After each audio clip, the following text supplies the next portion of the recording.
Hey guys, hey YouTube. I'm driving my 2014 Chevy Spark. As you can see, I want to leave this message on YouTube to try and help some people out from making the mistake I made. At the time when I purchased the car, the fuel prices were getting higher and higher, and they're still kind of up there, but it's better than it was. But at that time, the fuel prices were going skyrocketing, and they're $4, almost $5 a gallon. So I bought this car used with 50,000 miles. Well, before I even took delivery of it, the transmission blew up.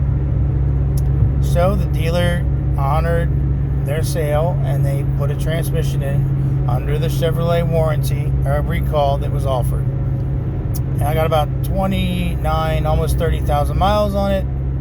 After that, transmission blew up on the new transmission. After they told me that they had changed the software package and installed the transmission blew up.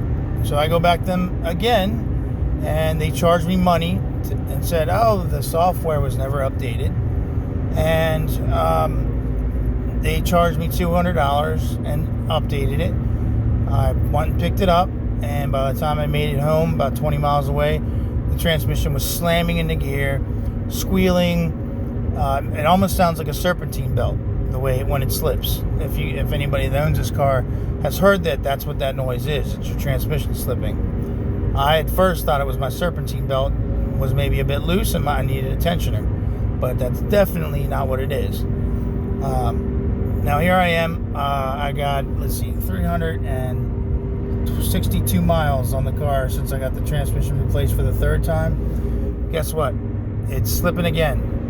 And they, quote unquote, did a new software update when they installed this third transmission. And so I haven't even made it 500 miles, and the transmission is slamming into gear, slipping. So my point is, if you buy one of these cars, you're going to have to baby the hell out of it. If it doesn't already have transmission problems, look into what kind of replacement or recall that you can get for that car before you decide to keep it. Because if your transmission hasn't blown up and you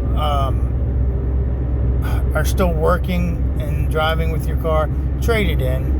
Even if you owe a lot of money, I owe a lot of money on this car, and I'm going to lose my shirt. I paid a lot for it, and cars were ridiculously expensive, especially used cars, and so I pretty much paid more than what it was worth. According to the dealer, if I would have bought this same car before COVID, it would have been about $6,000 purchase price. I paid almost double that. So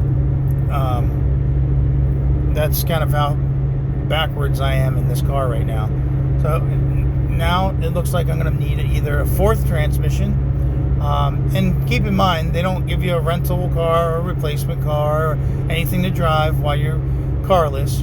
You're going to be either bumming rides from people, or hopefully you have a second car. I own a second car, but it's also broken. So everything's so expensive, it's hard to fix anything, and the mechanics are very expensive. So it's going to save you a lot of headache. If you own this car, get rid of it. If you're thinking about buying this car, don't buy it. Don't buy the new ones either. According to my research and the forums that I've seen, a lot of the newer cars have the same transmission, except with this quote-unquote software update, and that doesn't fix anything. It really doesn't do anything. The newer cars have a slightly more powerful motor, and from what I've read, the lower, more powerful torque assists the transmission a little better and helps it kind of shift throughout the CVT a little smoother, so it doesn't have so many issues trying to decide where it should be, and that causes a lot of stretching on it. And they have a rubber belt on the CVT. That's hence the squealing sound, not a chain belt or a metal belt, I should say. So in any case, that's all I wanted to leave you with. I think it's important that people realize that this is not a reliable car. I thought it would be a reliable car when I initially purchased it, I heard, that it has been made for many years under the company of Daewoo, and that they had all the bugs worked out, and it wasn't like a newly released car, even though Chevy at that point back in 2014 had just kind of released the car around that area, around that time anyway. But this is according to what I've found out. 2014 is the worst transmission offense that you can buy, but it doesn't sound like it's a lot better on the newer years either. So do yourself a favor, don't buy this car. If you did, get rid of it.